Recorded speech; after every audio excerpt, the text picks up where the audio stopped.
in a organization like us, what are the kind of things that we basically handle? So we have a licensing or registration. Licensing is a old school word, but just because many people may not be conversant with the registration kind of thing, so I have alternatively used, but we call it registration only, where somebody comes and with the right authorization, he starts working in the market as a market participant, as an intermediary, for example, or as an issuer, or an investor also. Though investor registration is a different formalities altogether. Then second most important activity that we do is supervision. So supervision of the market, supervision of the intermediaries, and then through supervision, when some like wrongdoings are brought to our notice or we get it, then there is a kind of process of investigation.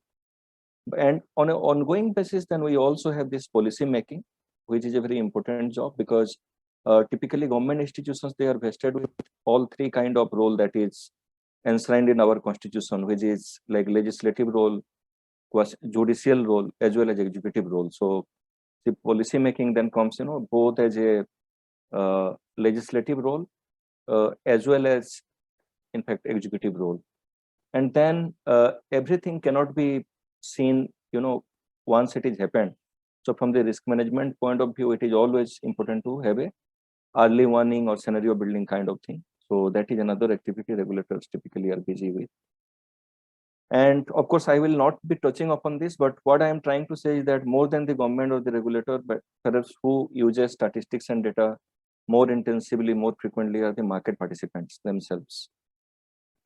Then moving on to my next slide, just to little bit, elaborate on what exactly I am trying to say. So in registrations, or when let's say typically a broker comes for a registration with SEBI, or suppose when a issuers seeks observations from SEBI to raise capital. So obviously the entire process goes through a amount of due diligence, and for that due diligence, that is a kind of regulatory activity, and we need regulatory data. So that is already prescribed in respective regulations. And this is an activity which typically focuses on unstructured data. Unstructured data means, what I am trying to say is that unstructured we can think of two ways. Basically, unstructured is what is not structured. So if that is the case, then what will be unstructured? One will be that a quantitative data which is not presented in a structured way. Like for example, one value comes in a paragraph, but not in a table kind of a thing. Another unstructured will be the qualitative data, which is not a quantitative data. So then coming to supervision, actually, typically there will be, there are like three sets of stakeholders that we look after. One is the market. So basically the surveillance, online surveillance, offline surveillance of the market. And for that, apart from the trading data and, like kind of activities by the intermediaries, we also have to see the unstructured data, like, if suppose somebody is mongering certain rumors, or, some social media, some advertisements are there, cajoling people to buy something or sell something kind of thing. So they are actually, then the reliance is both on structured and unstructured data. Then issuers also, when they are coming, then they will be giving for what they are taking the money, how their performance have been, what are the risk factors they face. So all these things. So again, that will be a quantitative, qualitative, as well as a mix of structured and unstructured data. Then coming to investigation, actually broadly, both kind of data will be there. But in policy, normally the focus will be more on the structured data, because it's a judgment that anyway you will be taking as a qualitative parameter. So your decision has to be based on more black and white, tangible data. And early warning, again, it will have to, it's like a forward-looking surveillance, I would say. So again, it will depend on structured and unstructured data. And when we are using data, that definitely means that data itself won't say anything unless somebody analyzes it. And, we like someone brings it to a coherent statement or coherent opinion after analyzing it. So for example, one can analyze 20 years data on market volatility. And then maybe the conclusion could be, a possible conclusion could be that market segments in financial sector of India are getting integrated in recent years. And if they are getting integrated, means every segment becomes sensitive to the other segment. And what that means as a policy means that means that there is a need for more consultation among the regulatory policy makers when they are taking a policy, because now every variable become endogenous, so that one exogenous decision. So that is the kind of role of statistics, which will statistics and statistical tool which will be required once data is available. Then so basically, so traditionally, as we know, data has always been used, whether it's in the balance sheet or whether it's in market supervision, when we make a decision, even when we in our personal level also, when we are budgeting for something, we need a lot of information and data, and then based on that we make a decision. So traditionally it has been there, but if we see the recent era, like particularly, I would say, like one, perhaps the transition was when we had this computer and software packages. So that was typically from, I would say, late 90s till say about 5 years back. And now perhaps we are in a completely different trajectory. And because of that, the entire ecosystem of data in the financial market is undergoing a change. So what are some of the changes that I have tried to outline here? So basically, earlier, because in traditionally we used to focus on aggregate data while making decision as a policymaker, the aggregate data, like there was a level to which we were going in terms of granularity, but now what we want is more and more granular data to make a decision. Then earlier the data was, like, for example, low frequency. If suppose it was daily data, then it was adequate. But now we are going for milliseconds kind of a scenario where you have to, if suppose you are doing some investigation, and if suppose you are investigating something which is happening using high frequency trading or algo kind of trading. So there you need to see the tick by tick kind of a scenario. Then earlier more reliance was on structured data. Now structured obviously will continue, but since we have already done, we have some adequate data on structured part, so the more focus is going toward on structured data now. Then earlier there were some defined sources, but now everything, like the internet of internet, what we are talking, everything is connected to each other. So we cannot go to any defined sources. The sources itself are evolving on a real-time basis. So if suppose today Facebook is the social media to go to, maybe tomorrow it will be Twitter. And if suppose once the regulator or the policymaker does something to kind of have a mechanism to monitor them, tomorrow we will have something else. So the sources are no more defined. It's undergoing change on a continuous basis. And another scenario that we are seeing is that from semi-standardization or standardization scenario, we are moving to machine readable, because if suppose so much of data is to be monitored, if suppose so much of volume and variety of data are getting generated and increasing every day, so it's like not possible to analyze that kind of homogeneous data with manual intervention only. And if suppose we want to use machines, then it has to be machine readable. Then earlier, for example, there was a kind of proprietary based data. This itself was a business strategy, in fact, because the way intermediaries, they would use the software, or the way they will use the data, or they will disclose the data, they used to have their own USP, own way of doing things. And that itself was actually, one reason for that was it's like providing a kind of entry barrier to other competitors. But that scenario, those glass walls are now breaking actually, because if we are looking at a universe of data where data is moving from one place to other place, so I think it has to be standardized to the extent that you plug and you get the same kind of data. Once you plug, like in electricity, once we plug, we get 233 volt of data. I mean 233 volt of electricity. It should be like that. The data, the format, the fields that you get should be same. So that is another area which is evolving. Third is it is not only standard, because now we are looking at it, we are no more confined to national boundaries. We are talking about global market. Somebody sitting in US perhaps is trading in India. So in that case, we have to look for the global standards. So that, and when we are doing global standard, that means that the taxonomy of the data, the definition of the data, the definition of the message structure, everything has to be compliant with the global standards. So, and obviously, if it is a real-time 24-hour, 24/7 job, then it is something which has to be automated. The reports needs to be generated on an automated basis. And as a result of that, now we cannot live only with conventional softwares. We have to go to the, we are going to the era of fintech, advanced fintech and advanced analytics. So moving on, so what it means for regulators is this changing scenario, what it means.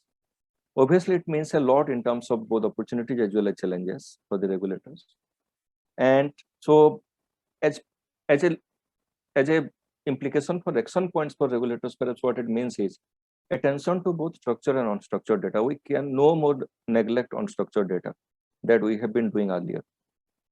And then we have to, the integrity of data or the quality of data becomes very important, because if suppose we are going to use high frequency data in a machine readable format, then nobody will be seeing what is going in and what is going out on a real-time basis.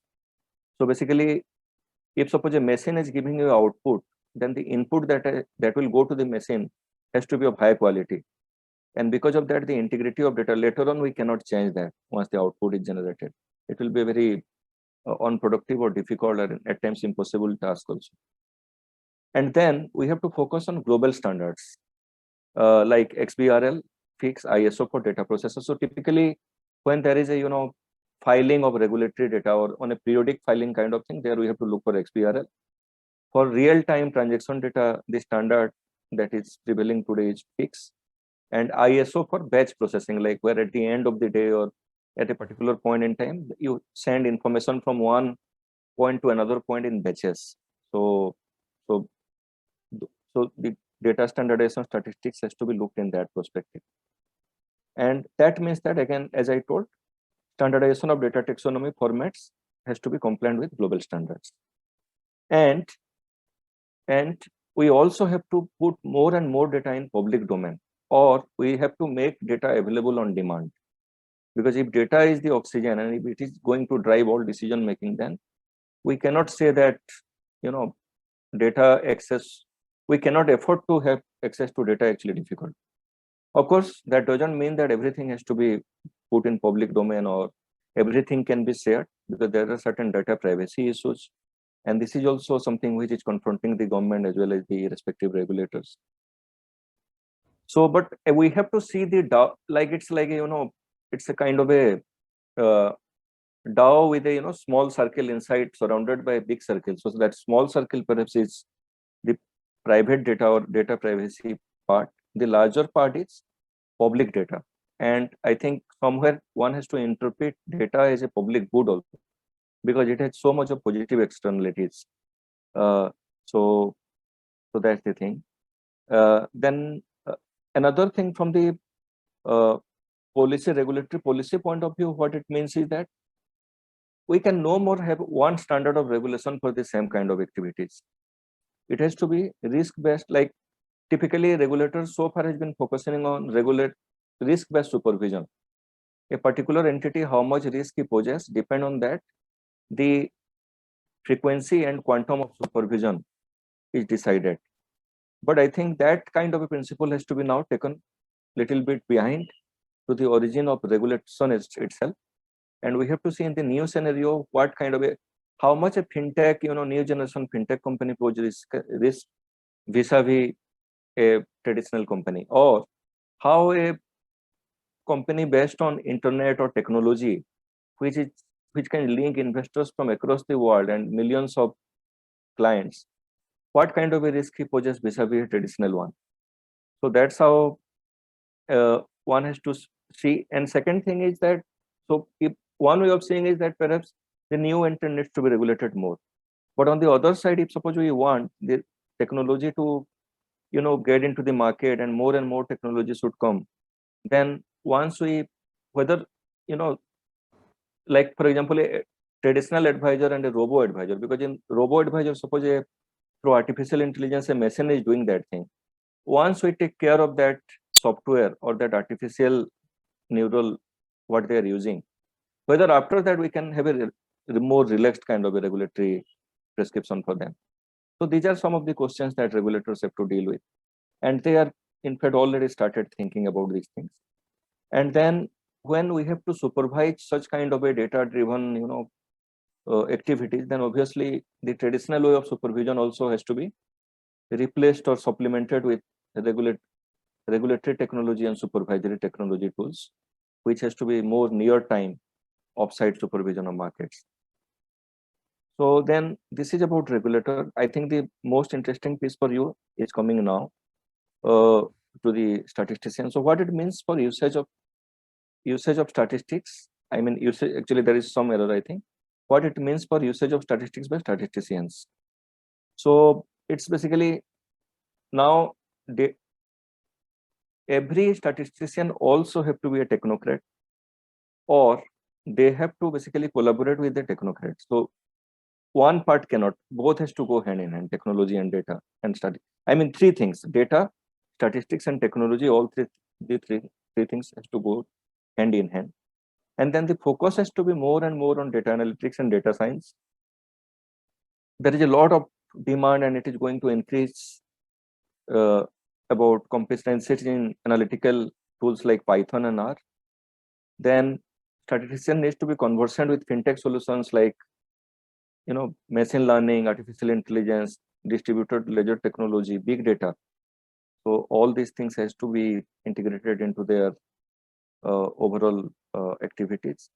Then when we are presenting so much of data, and somebody who is a common man, suppose, so what becomes is how you present the data. So that is where actually the reliance on data visualization tools and techniques are going to be very, very important. They have in fact become important. We can no more live with tables with aggregate data and some horizontal vertical fields. And then another thing actually would like statistician is that if they use more and more of these things, so obviously they can also use their user experience as a feedback to the regulators, so that actually the regulators can make the life of statistician a bit easier to do their activities. So having said that, now I will just come to how we are thinking about these issues in SEBI now. Some of the I have not included everything because that will perhaps be very boring to have list everything here, but few of the things that might be of interest is that one is that we have last Mr. year Roth, created... just 1 second, Mr. Roth. So yeah. I think can you just wrap it up in 5 minutes, maybe? Yeah, I will take 2 minutes actually.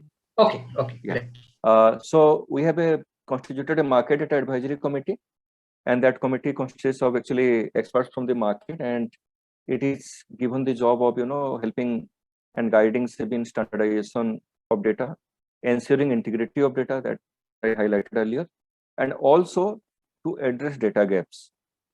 Then to make data access easier, we are working with particularly we have started working with our market infrastructure institutions, stock exchanges, clearing corporations, depositories, RTAs, mutual funds, all of them, that more and more data, how we can make more and more data available in public domain, and that also in a uniform format and with uniform fields, so that there is a kind of standardization.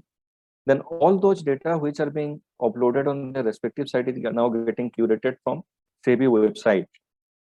So once somebody goes to SEBI website, he can access to all the data that is there in the public domain. And then there is a data sharing policy, which is typically to help researchers come through SEBI and get data for their research. Of course, here we have started with the conservative, because all of us know, like, now data it's so sensitive, so it's the issue of sensitivity also. So we have started with some conservative way, like we are now sharing 2-year-old data, but if we find that the research proposal is of highly useful, the research proposal is highly useful, then we can have some exceptions, but there will be very few. In that case, we can share data which are 6-month-old. Then there is a initiative of in-house capacity building on data analytics. So about 50 officers have been identified, and they are like given all the training, and they are given live projects of analytics, and they are working on that. So over a period, actually, the idea is that we should have an in-house team of data analytic expert. Then there is a research advisory committee which has been constituted, and to promote data-based research. So there is a DRG framework under which DRG studies can be undertaken between researcher and officials of SEBI in collaboration, and SEBI basically helps the researcher in providing the data. Then recently we are also something, it's in the pipeline. In fact, from this financial year we are bringing it, research mentorship program. So this is where on an invitation basis we are going to involve experts, subject matter experts, and do data driven research. Then to promote innovations in the market by market participants based on data, there are two, like this regulatory sandbox and innovation sandbox have been provided. And the innovation sandbox is for providing access to test data and test environment, and regulatory sandbox for enabling permission to test in live environment without even taking licensing at this stage. So this is what I wanted to say. So what I'm trying to wrap up actually. So as we move from here, I think the role of statistics and statistician, they are going to be really important, and they have to play a very key role. And to play that key role, they have to commensurately improve their capabilities. So with those words, I would stop here. Thank you so much. Thank you very much, Mr. Roth. So I'm just getting a couple of questions. So should we just do it here, or maybe we'll just wait for the open discussion? But maybe we can just answer one or two questions if you don't mind, right? Sure, definitely. So one question I see here: labor pay that we generally hear in factories is very low, less than 10K. So what can be done? Labor pay. I mean, you were talking about wages. Yeah. Okay, so the question is that wages are very low, so what can be done? Yeah, maybe in the government sector typically. See, actually, it's like, basically, I would say that rather than complaining that government is not giving the money, one has to enhance their own capability. So because wage is, it's like a value addition. If you think in economic term, if suppose I may be giving 1 hour of labor, and I might be generating 1 lakh rupees of value addition. Another person might be giving 8 hours of job, but with his skill set, he might be generating 25,000 worth of value addition. So wage cannot be more than value addition. So if that is the case, if I want for 1 hour 1 lakh rupees, then obviously I have to enhance my capacity, wherein with less input I can generate more output. I think that is the general reply perhaps I can give to this question. And just another quick question. So what are the different types of data imputation methods that you are adopting to deal with missing data? Missing data is, for example, first of all, there are two ways of looking at it actually. First way is that when the working groups, we have created working groups and they are working, so they themselves know that what is the set of data that typically gets generated by the activities of a particular class of intermediaries, and how much of that is then public, how much of that has to be private, and how much of that can be made public. And of the things that can be made public, if suppose let's say that is 80%, how much is there in the public domain? And then you see that out of those 80%, perhaps only 60% is in public domain. So then you see that whether there is a need to make the rest public, or it should be need based, because one has to see the cost part also, cost and benefit part. So what we are doing is we are going the other way. So let's say, for example, let us say what a broker should be, what kind of a data a broker should sing on. So for that, who are the stakeholders of the broker? So for a typical broker, let's say, for example, the stakeholders are his immediate regulator, that is the stock exchanges or depositories. The second is his own clients. The third is the public at large. And the fourth is the analyst or the innovators who will be requiring a different kind of data with certain level of value addition. So then after deciding the stakeholders, then we are saying what is the kind of data that is already made available and what additional data has to be provided. So that is how we are identifying the data. Okay, so I think this is time to stop now, and we'll go to the next speaker, but we'll have our open forum discussion. So once we are done with all the lectures, then we'll have the open forum discussion and we can go with that. So thank you, Mr. Raut, once again for your talk. And now I'll request Mr. Ravi Shankar to present his slides, and please. Thank you. Thank you, Professor Kiran. Am I audible? Yes. So just 1 minute.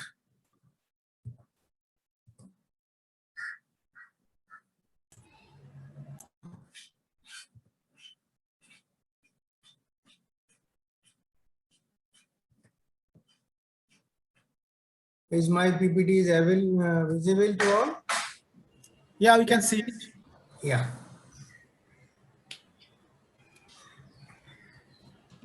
Can you make it? Yeah. So, yeah. Thank you for opportunity to interact with the young statisticians, and it's a really pleasure. It has been a very long association with statistics in Reserve Bank, as well as Reserve Bank's association with the Indian Statistical Institute. I think we all have been interacting since our inceptions, rather, I would say like that. We have been collaborating in various issues, and I really feel very privileged to be part of this young statistician meet and representing the quite old legacy in statistics of India. I will say rather statistical system in India from both sides, Indian Statistical Institute and the Reserve Bank.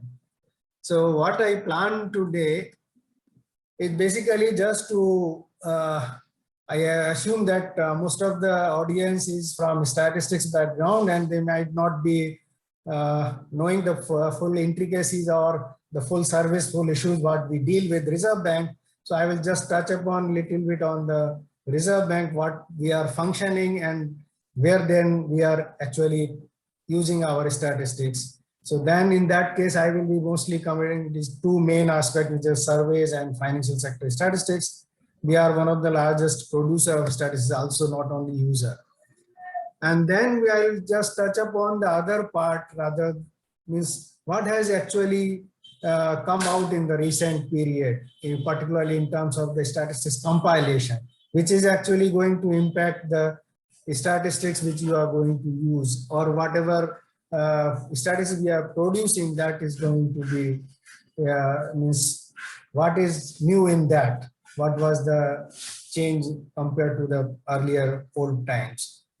And in that, the change in standards, we are going a little bit in a detail, globalization and interest in balance sheet and financial innovations, and then data gap initiatives, what we are further taking on that.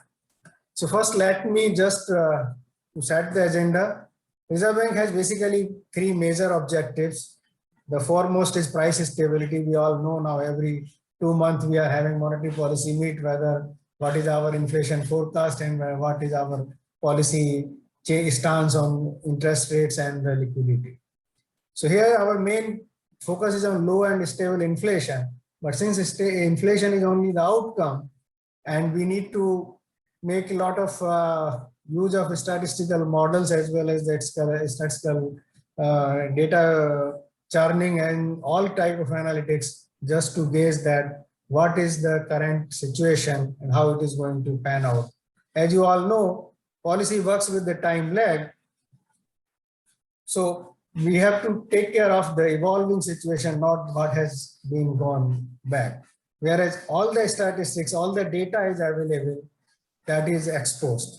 Whereas we have to use these things to go and put some kind of our analysis in the perspective of how the future path is going to evolve. That's a very difficult job. We all know that we all, with all techniques, with all data we have, nobody so far is able to pinpoint or come out of any kind of any epoch-making events is not ever forecasted. So those kind of challenges are there in that. And the other portion is the supporting growth. Now this is again here what we mean by supporting growth is from Reserve Bank side, we have to ensure the adequate credit flow to the productive sectors. So from that side, we need to see how the credit is flowing. What are the sectors which are productive, which need credit? So from that angle, this is a small phrase here in this screen, but in real life, we need to scan through the data almost entire spectrum of the economy activity, whether it is structured or unstructured, whether it is available in official status, whether it is available through private efforts. So here we are actually for this interaction of the inflation path and growth path, we have to devote a lot of our efforts in innovating the data analytic techniques as well as the making use of the newer and newer data things and keeping an eye on the new segments which are coming. The other major portion is the financial stability, which is more of an enabling condition for a growth and price stability. But for doing that, we also have that responsibility of supervising the banking system and non-banking space. For that also, we are having a lot of data as well as the issues for how to use that data and those supervisory issues. So in terms of statistics, we had been using, as I mentioned earlier, statistics from the very beginning. I think if I remember correctly, the Reserve Bank's Department of Statistics and Research was created in 1942 or 44, I think. And we had a long history of producing macro data on financial sector statistics. Yeah, I think if you remember in 1950-51, the All India Rural Credit and Debt Survey was one of the large survey conducted by Reserve Bank. So those kind of histories we have. And we are having a lot of uses for this kind of macro as well as the micro data. And we do look at those things. And since we have this historical linkages, we are having a good kind of resources engaged in terms of information management and exchanging information, not only nationally, but between international bodies also. And with this exchanges, we also keep abreast ourselves in terms of what are the new dimensions emerging for statistical activities, not only in country like us, but in other advanced economies or in global world. So we are having now in global interlinkages in terms of statistical cooperations, like we have that Irving Fisher Committee where most of the advanced economies and the developing major economies, their statistics department of central banks, they are joining together for discussing the issues and working out what are the data requirements, new data we need to look at, and what are the data need to be exchanged to monitor in a global way and learn from each other's in terms of methods as well. So methods for both for analytics as well as methods for compilation and data collection methods. So in nutshell, what we are having actually, this slide is depicting that thing, that on the base layer, we are having a data management where we keep the entire data, whether it's macro, micro, whether it is aggregate or granular, whether it is of national economy or international, whether it is linked to the major macroeconomic aggregates or individual behavioral kind of things. And on that, we actually focus on the 4 areas, mostly where survey statistics, we try to fill the gaps where official statistics or transactional statistics are lacking, or some concepts which are not directly measurable. So for those kind of things, we are using surveys. We have banking statistics, very elaborate system. Banking is highly regulated. Banking is regulated by Reserve Bank. Registration, supervision, licensing, everything activity is controlled by Reserve Bank. So from that sides, we are having very huge amount of banking activities getting captured in our databases, whether they are lending activity or whether it's details about deposits, whether it is about aggregates, whether it is about disaggregation in terms of the statistical distribution, whether it is geographical distribution, whether it is distribution in terms of any other characteristics. So a lot of statistics are there. The other things, we are compiler of external sector statistics. External sector management, exchange management is with us. So for that, we are having a lot of information which is getting into this pillar. And then we are keeping tab on corporate statistics, because corporates are the backbone of manufacturing in real economy, and how this finance is working through and impacting the lives of all public, that is through the real economy, through corporate balance sheet. So we do look at from historically, I think from 50s, we are having the series, how we have looked at the corporate balance sheet at aggregate. We are not interested in the individuals like our friend Prabhas may be looking at, who has taken the money in terms of public issues or how they are doing, but we are looking more on in terms of the economic strength for the economy, how they are making their output, how that output is getting distributed, and whether there is any financial vulnerabilities, whether it is any excess in the balance sheet is getting built up as a sector whole. So on this data, we put our research analytics, which gets transformed into a cogent policy inputs. So these are our structure in statistics usage of in the Reserve Bank's working. Now I'll touch upon the very interesting part, which you may like, the expectation surveys. Because these are kind of things which are not normally touched in our regular curriculum. These are the surveys we are doing for policy. As you all know, our all public policy, like interest rate policy for inflation control, we have to be forward looking, and our policy has to be evidence based. So for that angle, the main objective, the statistical objective comes down to that tracking and anticipating the macroeconomic change. We need to be able to track the macroeconomic change. And since we are forwarding looking policy maker, so we need to see that we are able to anticipate the macroeconomic change.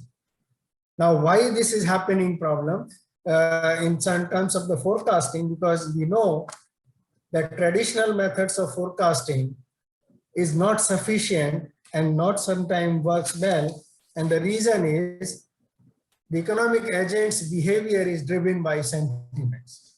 And since sentiments derives the business conditions and decisions, so we need to measure those sentiments. And these expectation surveys are basically meant for capturing or increase or improving our understanding on the sentiments.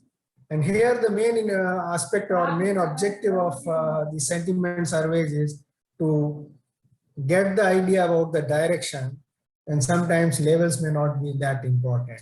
The directions is the main variable which we are looking for, because they are the one which will impact the directional changes in the macroeconomic variable.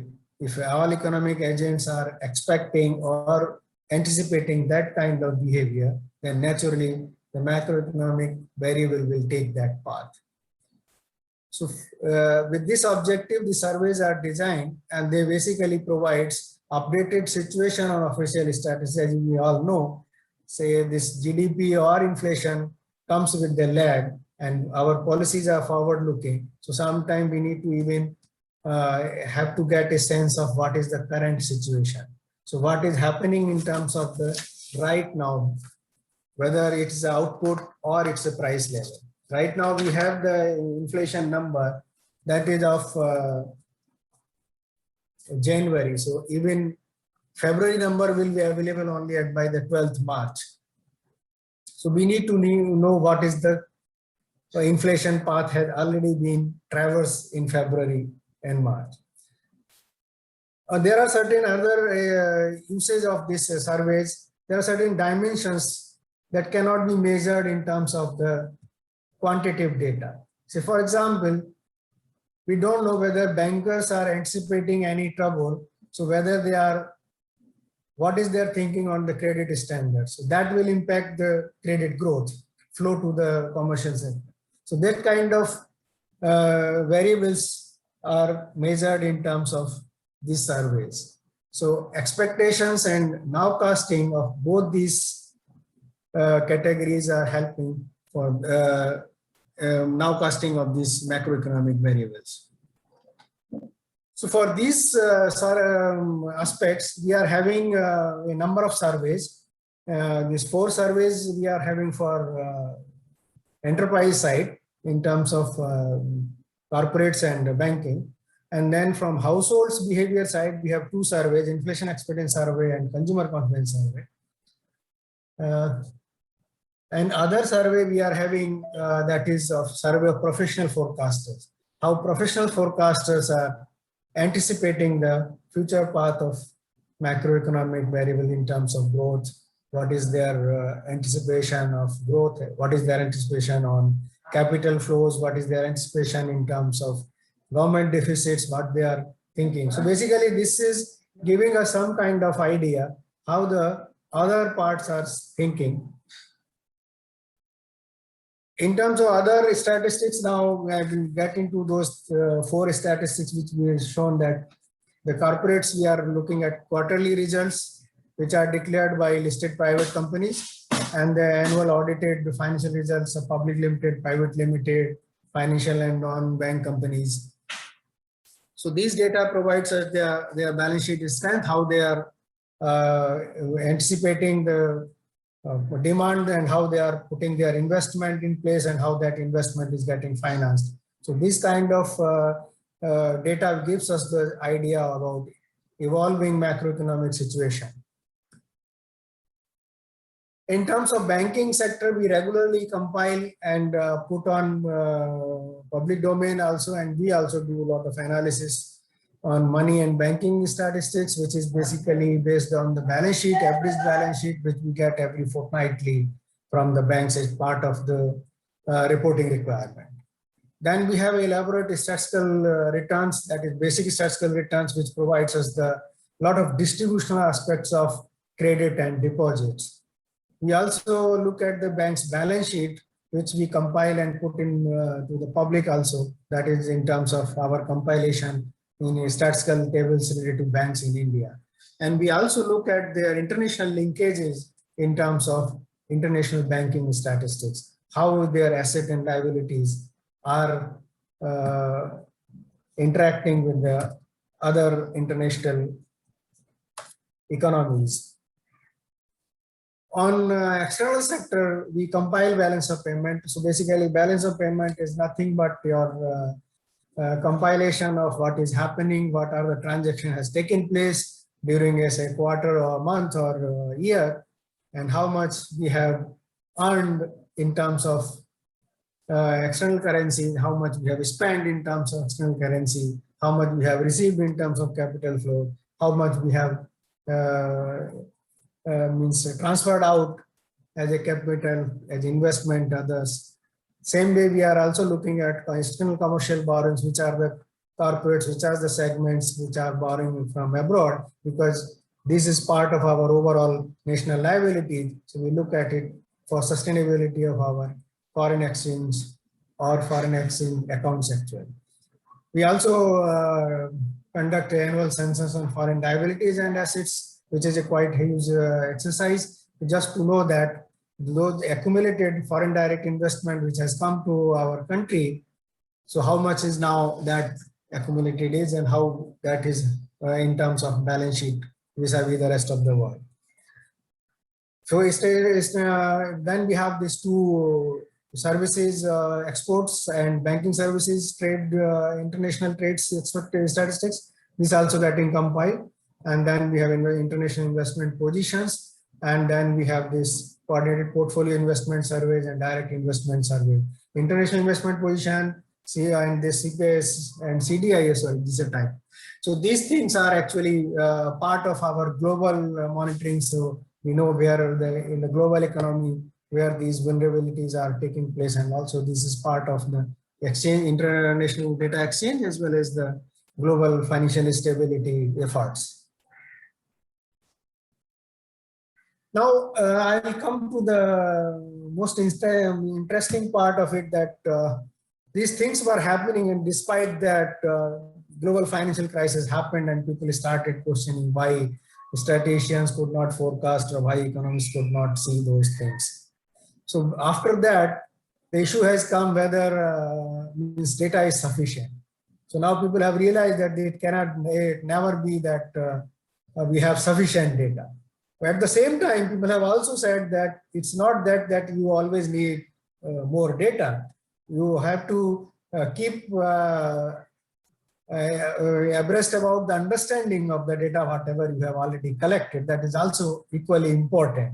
So from that angle, this financial sector statistics has undergone a lot of change in terms of after 2008 global financial crisis. So we have identified that we need to have a standard setting, means consistency, comparability, and harmonization of data, so that everybody understands with the data what is measured, that is measuring the same thing, whether it is compiled by Reserve Bank of India for India, or whether it is compiled by FAD for US, or whether it is compiled by ECB for European country. And since we knew that this global financial crisis has happened because there were certain pockets which was not regulated enough or which was not focused enough, so the new regulatory regimes have gave rise to the new data requirements, which came into terms of more disclosures and more dissemination.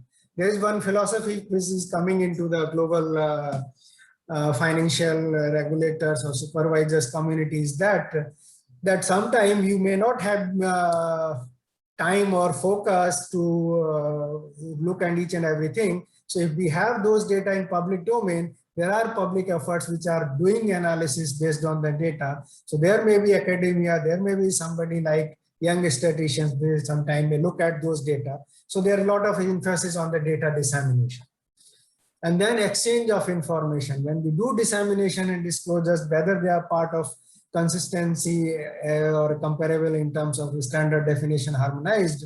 So we have a lot of exchange of information, whether that measurement issues are getting addressed correctly in the current methodological aspect. This needs to be in a dynamic environment. So the exchange of information is very important, not only among regulators within the same economy, within the same jurisdiction, but global.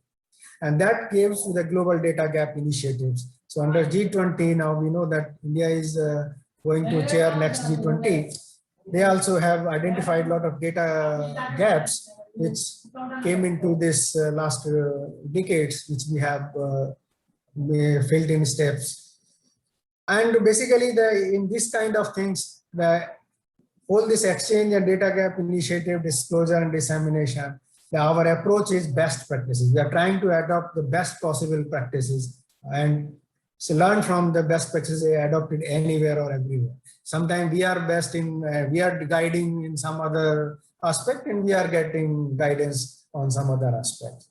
And in this approach, we are identifying new variables, add dimensions to the existing variables, and to achieve that our policies are based on data, so that these are evidence-based and rational. Now, just to emphasize on what has affected the globalization, that has become the basically the driving theme for changing the standards. Excuse me, Mr. Ravi Shankar, can you please wrap it up in next 5 minutes, please? Yeah, definitely. Okay, thank you. Yeah. So basically, more and more companies, individuals have now connected to 2 or more economies, and that's why all economies are getting more economic arrangements in terms of globalized production process or merchanting process. And then we have a lot of complex structures now coming up in terms of special purpose entities, legal structures for holding assets. And sometimes they may have no physical presence, but they may be doing trade in services and remittances. So with these kind of things, we need to have a kind of global interest in terms of getting data. Otherwise, we'll not be able to get if we keep in a focus on an island like, no, I will look at only my jurisdiction kind of thing.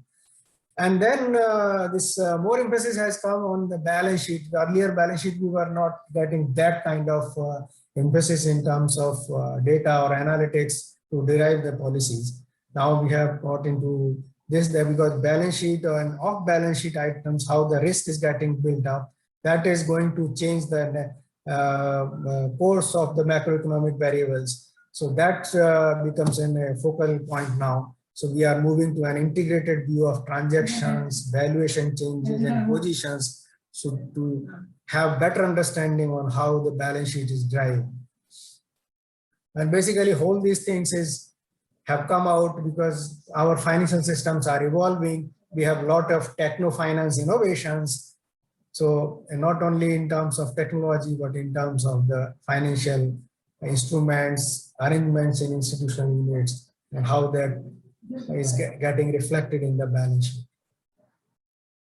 So with this, I think I'll not go into much detail on this.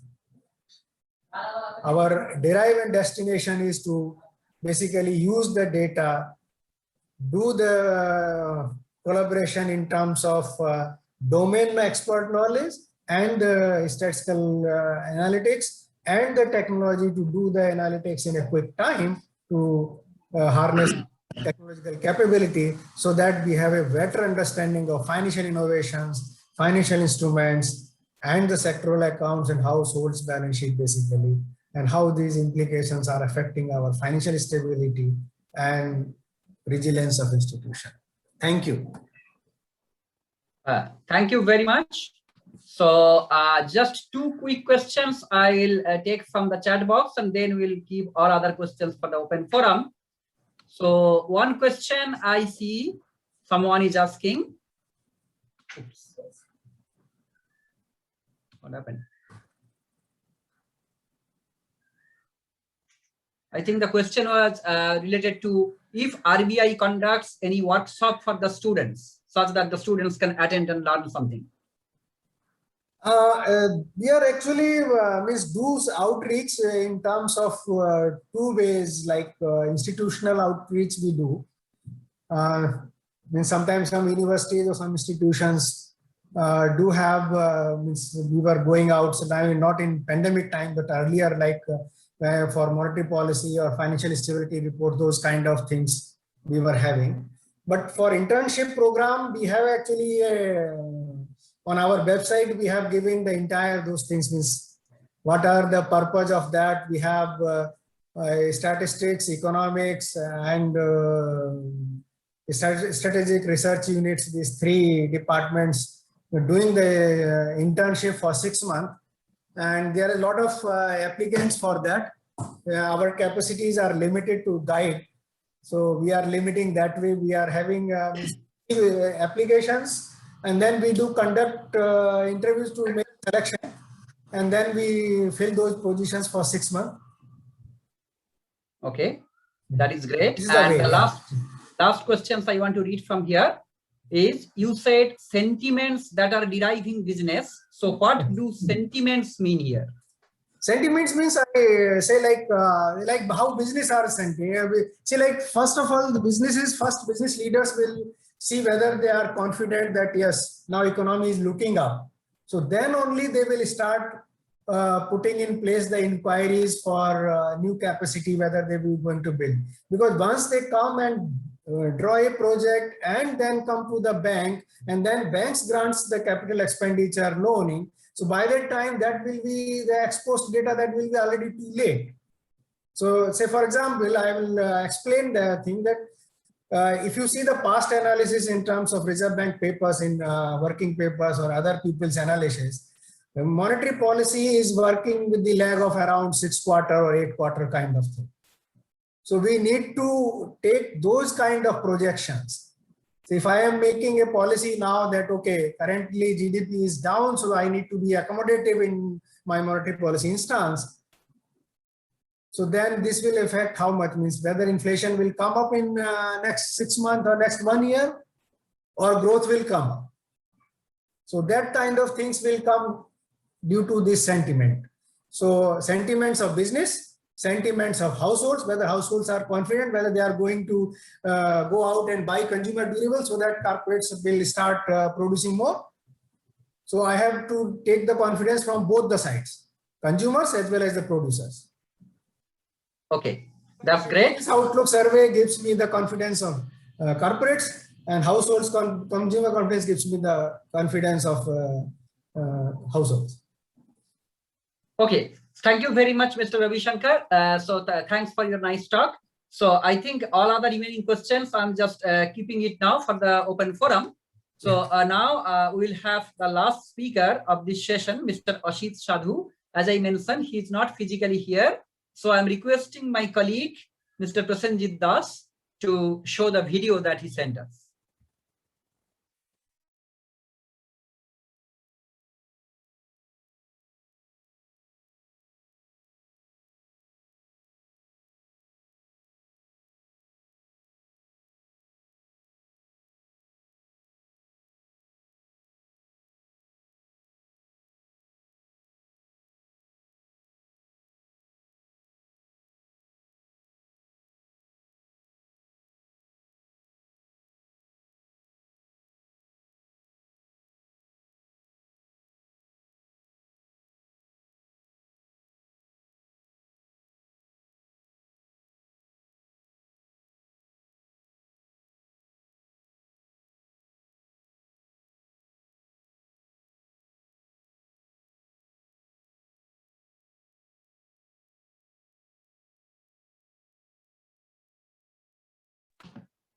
Prasenjit, are you there? Actually, some network issues are there. Okay.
Okay, I guess when they are taking some time for connecting the video, meanwhile, can I just take some other questions that we had from the last session as well as from this session? So let's take the questions that we have from this particular session.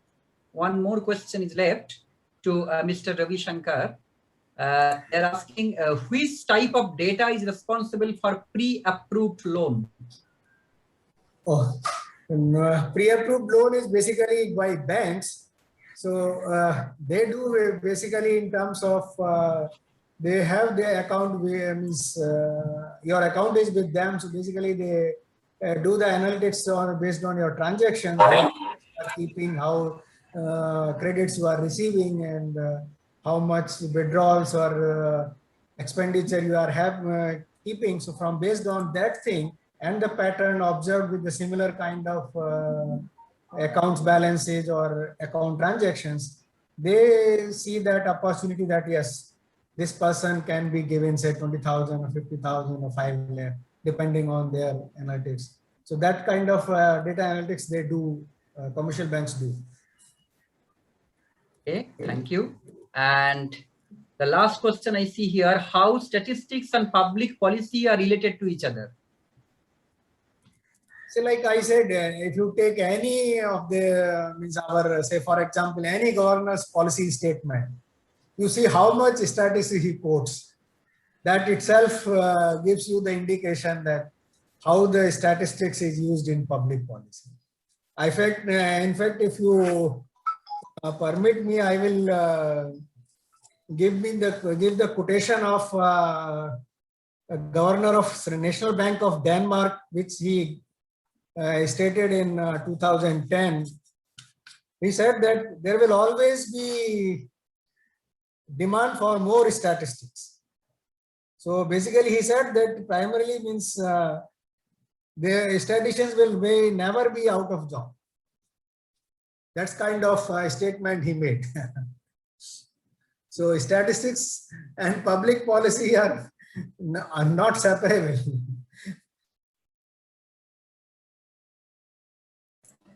That is Can I great. ask a question?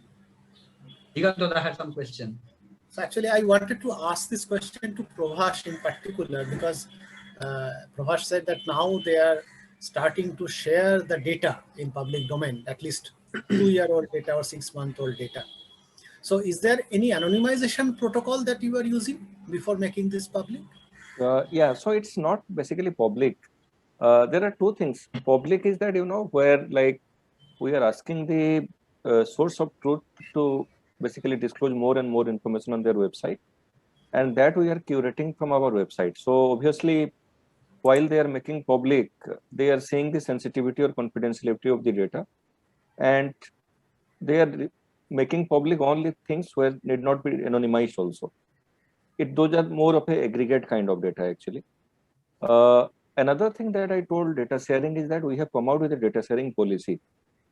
So if suppose a researcher comes to us and says that I am doing this project and I want this kind of data for so and so period, frequency and all that thing. So if suppose that data with SEBI, if it becomes part of internal data of SEBI, even if it has come from the intermediary, then we can share those data after going through the anonymization protocol. So for that yes, there is anonymization protocol. And that is already in place, or is it still? Yeah, it's already in place. It's in fact on our website. In our statistics section, actually, there is a data sharing policy. One link is there, so anyone can go and access it from there. And there the details are also there as to how to apply, whom to apply. So all the formalities are there. Thank you. Yeah. I think we are having some technical difficulty for that video. I don't know how long it takes, but I think meanwhile we can start this open forum thing. We can have questions and answers from the audience. I have a couple of questions, so I'll just wait for the other participants. So participants, if you have any other questions, you can now directly ask the speakers one by one.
I see another question here. As a ACBI regulator, what are your thoughts on the GameStop stock saga that happened in US?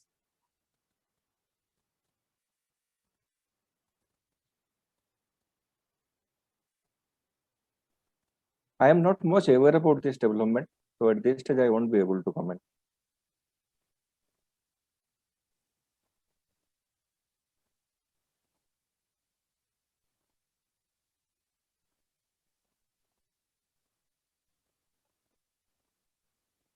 So I just have a couple of questions. Mainly, they are more generic questions to both the speakers, because from your presentations, what I understood that data analysis and forecasting also is equally important, as Mr. Ravi Shankar also mentioned in some of his slides. So whenever you are doing this kind of thing, so is the government sector is actually using the Bayesian model updating and Bayesian forecasting kind of things quite frequently? Because with the availability of huge amount of data, you might have a lot of prior information, and you have some kind of methods of combining them all together and doing the better forecast in some sense.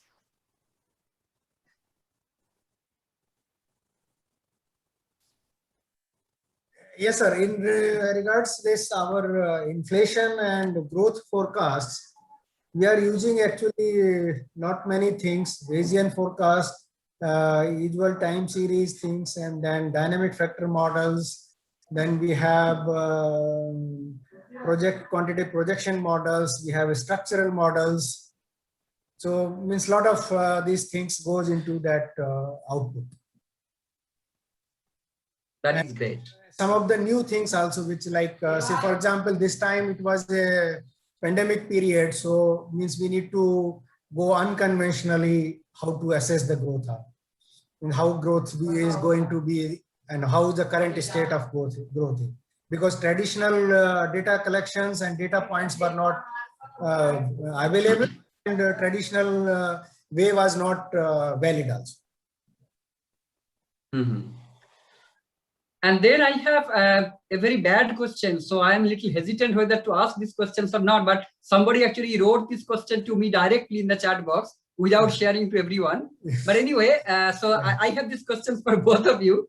So basically the essence of the question is, many people, the common people, have this kind of conception, whether that is good or bad, that's a different thing, that the government published data are less reliable, not much reliable. So, I mean, we don't understand whether that is correct or not, but your experience, I mean, both of you have worked for quite a long time in the government sector. So do the reliability of the government data has increased from, I mean, last 20 years or 25 years or so? Or this kind of misconception that is there in the market that government's data are typically not reliable, is it just a myth or there is some truth? If there is a truth, any change has been observed by you in last 25 years or so? If let me start first. Most of the people actually this criticism is coming in terms of growth numbers. See, this is not applicable for data like Reserve Bank is giving or SEBI is giving. Our data is mostly transactional data, so that is based on the account of books. Like we are publishing banking statistics. How much is the bank deposits with banks? How much currency is in circulation, or how much credit has been given by them. This is as part of the audited annual accounts, audited books of accounts. So this cannot be wrong. There cannot be anything in terms of these data.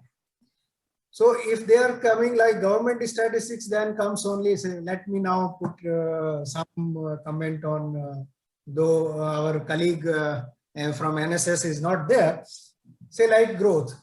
But then people need to understand that growth is what? GDP number is what? GDP is nothing but measuring the economic activities taking place in the boundaries of the economy. Now economy is evolving. So the method what was applicable is not measuring the correct things. Newer things are coming and older things are getting into oblivion. So these things have to be updated. Now if somebody says that these numbers are not, right now we are having so many data.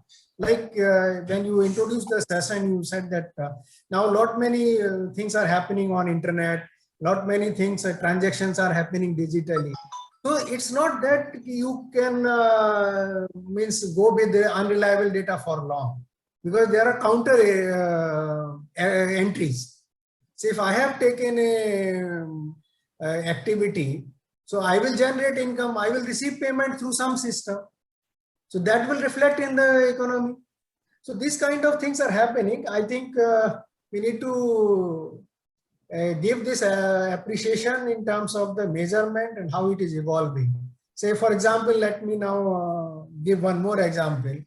Say this right now we are, means lot of newspaper articles are coming on that measuring inflation and making policy, monetary policy target, whether monetary policy target should be the headline inflation or core inflation. So our main argument, what people are saying, that inflation number is not to be targeted because they are 46% is the food. So why it is so? Because the inflation, this consumer price index is having base year of 2011-12. Now we are in 2021. So now we all are student of statistician. We know this year is not normal. So this year cannot be base year. So we have to wait for next year. So all these things are there. So those who are of the view that these statistics are not useful, they can say this is a useless number because it is based on 11-12 base year and it is not. But the alternative is what? So we need to think official statistics has a definitive role, have a definitive process by which it moves. Methodology, methodological evaluation, data collection process, and then it's a system. So it has to pass all those litmus tests. Okay, that's great. Thank you so much for answering this question. So Digantoda, if you are ready, can you just, please. Then I will share my screen and play the presentation made by Mr. Rashid Sadhu. Can you all see my screen? Yeah.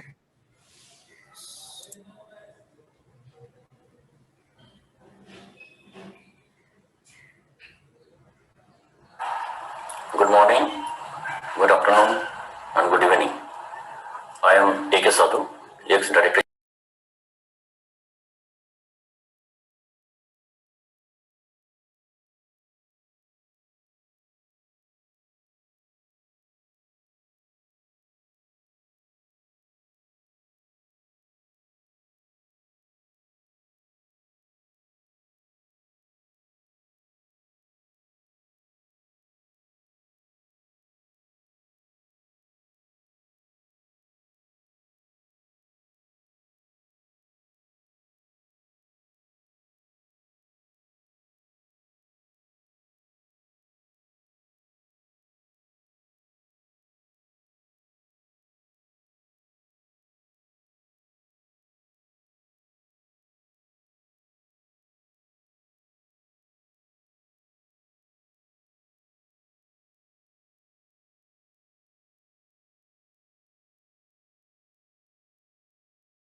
every year there is a meeting and the views are exchanged between the states and center for improvement of the statistical system.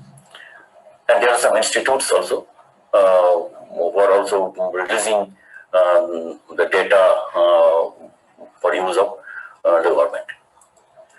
And regarding the sources, where we get the data, there are three types of data sources. One is administrative data, then census and surveys. Administrative data are being generated by all the ministries depending upon their administrative requirements. But till now, that the administrative data is not being properly used as it should be to generate statistics, and work is going on that in the Ministry of Statistics and Program Implementation to improve that administrative statistics. And regarding census, the population census, it is being conducted in every 10th year. And there are agricultural census, economic census, so and so on. And surveys, the household surveys and establishment surveys, these surveys mostly are being done by the NSS, the National Sample Survey. Now, regarding the role of the NSO, as I told you, it is statistical coordination in central ministries, state governments, international agencies, advising central ministries and state governments on a statistical methodology, analysis of data, and dissemination of results. Evolving and adapting statistical standards of classification, preparation and release of important macroeconomic and socioeconomic indicators, and conducting nationwide surveys. And here, the last given a red one, here our NSS is playing a important role. Regarding the structure of the MOSPI, it is being headed by Chief Statistician of India and Secretary of the Ministry. And under him, there are three Director General, one on NSS, another is Statistics, and Director General Coordination and Administration. And for the budget and finance matters, there is one Financial Advisor that is developed Special Secretary. So this is the main setup. And under each DG, there are some divisions for different type of statistical work. And one National Statistical Commission is there, who is playing advisory role, and they are giving advice and direction and guidance in every steps of the surveys and other statistical system. And Indian Statistical Institute also is being funded by the MOSPI, which is headquartered at Calcutta. And the first column, it is Director General NSS. I have retired from that point and that place. So this is the main discussion point to the first column. That NSS, the National Sample Survey Directorate, it was first set up in the country in 1950. It was in the Ministry of Finance. The directorate was subsequently transferred to the Cabinet Secretariat. It was in 1957. And then in 1970, it became NSS, National Sample Survey Organization, in the Department of Statistics under Ministry of Planning. Now, the NSS is one part of the National Statistics Office in India, and it is responsible for conducting nationwide large-scale sample surveys in diverse fields of economic, demographic, social, scientific, and environmental aspects. The surveys are based on scientific sampling method, and some instruments are developed under the guidance of working group. The working group is appointed by National Statistical Commission. It comprises of independent professional domain experts. And data collected through dedicated NSS field staff who are regularly trained in the concept and definitions of the items, and also they are trained how to collect data from the informants. Then it's also laid down and maintain the norms and standards for statistical surveys, and involving concept, definition, and methodology of data collection, processing of data, and dissemination of results. And it also advises the departments of the government of India and state governments on statistical methodology relating to surveys. And it processes survey data collected through various socio-economic surveys and dissemination of results, and undertaking methodological studies and pilot surveys for evolving better sampling techniques and estimation procedures. It also conducts quality checks, audits of statistical surveys and data sets through technical scrutiny and sample checks. The structural facet of NSS, it is being headed by Director General NSS, and it's having 4 divisions. All the divisions are being headed by Additional Director General, which is of additional secretary level. And there are 4 divisions. SDRD, Survey Design Research Division, and Field Operations Division, FOD, and Data Quality Assurance Division, DQAD, and Survey Coordination Division, SCD. And as it has been mentioned in the slide, that SDRD looks after the technical planning of the surveys, and FOD is responsible for data collection from the field, and DQAD is sample selection and software development, data processing, and of course quality checks are done by DQAD. And SCD is overall coordination has been looked up by SCD. It's coordinating among the divisions as well as the outside agencies for the service. And here I explained that the activity, the survey design research division, it's released in collaboration with eminent academicians and experts in order to develop the best scientific methodology and survey practices.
Hello. Yes, Digantara. So actually there was some problem with the streaming of the video. I don't know how to fix it. Okay, I think, yeah, there is all these technical problems are there. So maybe we can just skip that part. And if anyone wants to ask any questions to our speaker, I see one question from Mr. Ritesh. It's a long question. So can you please ask these questions directly to the speaker, Ritesh, if you are there?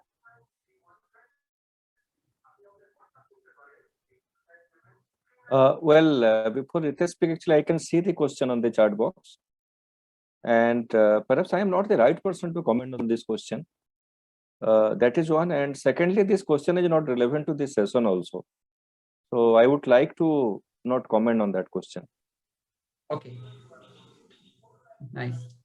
So if anybody else has any other questions, otherwise we are good enough to stop this particular session here. So it seems that we have no other questions. So Digantoda, do you have any other questions or comments or anything? No, but I just want to apologize because I couldn't play the whole video. There seemed to be some problem in the middle, and I So don't that have technical expertise. Prasenjit also tried, but he could not. So that's why you tried. At least you just tried for a few minutes. But Maybe it is something just too happens. big and some problem happens. So Yeah, but in any aspect, we have to thank the speakers very much again.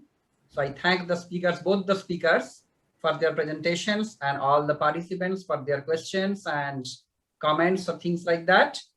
So with this, maybe we can end this session here, and we have our next academic session starting from 6:30, which is the current trends in the theory and applications of statistics. So the participants, please join by 6:30. And we thank again the speakers and also Digantoda for organizing this particular session. Yeah, he contacted all the speakers and everything. So thank you very much. And I'll see you again at 6:30. thank you, Ravi. Thank you, Prabhash. Thank you. Thank you so much. It was a Thank you, pleasure. sir. Thank you. Thank you. It was pleasant to interact. Bye. Great.